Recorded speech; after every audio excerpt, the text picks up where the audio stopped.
paper focuses mostly on Bataille and Bataille's idea of the sacred. Bataille is not really known as a social theorist, although he wrote quite a number of essays in sociology, which I've examined in this paper. And he was influenced by the Durkheimian school of sociology. It's the topology of the sacred, really, the structure and the movements of the sacred and profane, which I was particularly interested in the paper. And I linked these ideas to Baudrillard's ideas on transparency. I think Bataille is interesting because he tried to explore the sacred from within, or he tried to adopt what we might call a phenomenological approach to the sacred, i.e.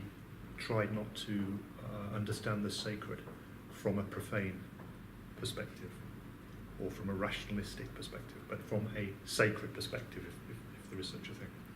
So a kind of inner view, insider view of the sacred.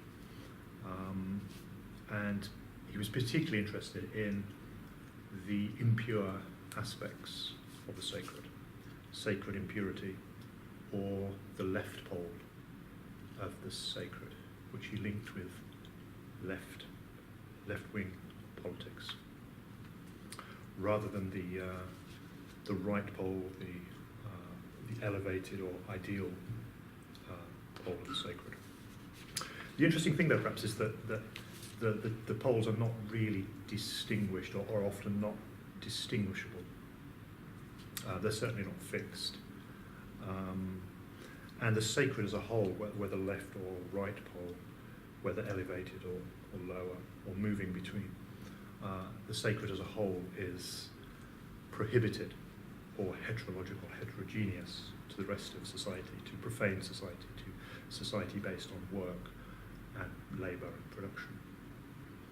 For Bataille, they're based, social bonds, or bonds, are based on a shared repulsion and a shared apprehension of horror and filth.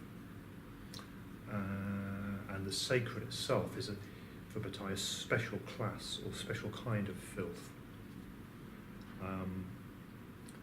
So there's a shared sense of disgust that comes from a disgust of ourselves, disgust with our bodies, disgust with our mortality.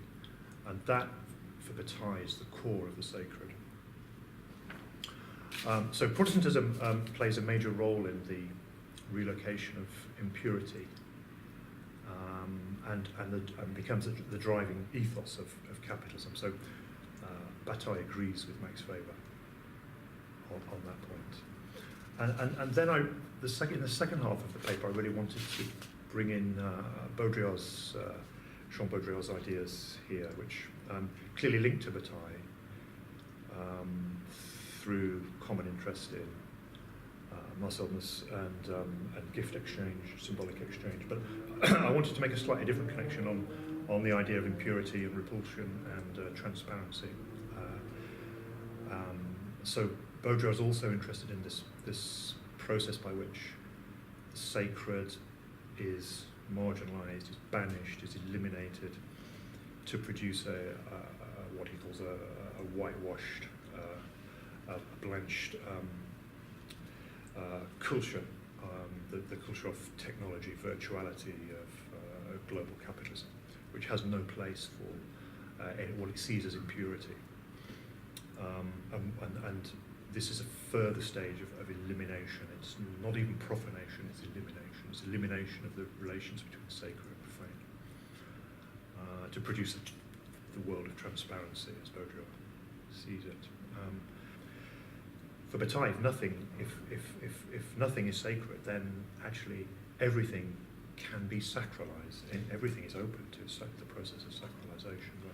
Whereas for Baudrillard, I don't think that is the case. For Baudrillard, the elimination has gone too far. So any reversal or setback for the system would he defines as evil rather than sacred. But of course, evil is a segment of what's viewed, what's now viewed as, or how the left pole of the sacred is now tends to be defined in moral language of evil. So I tried to figure out this topology and movement of sacred and profane in Bataille and Baudrillard for the paper.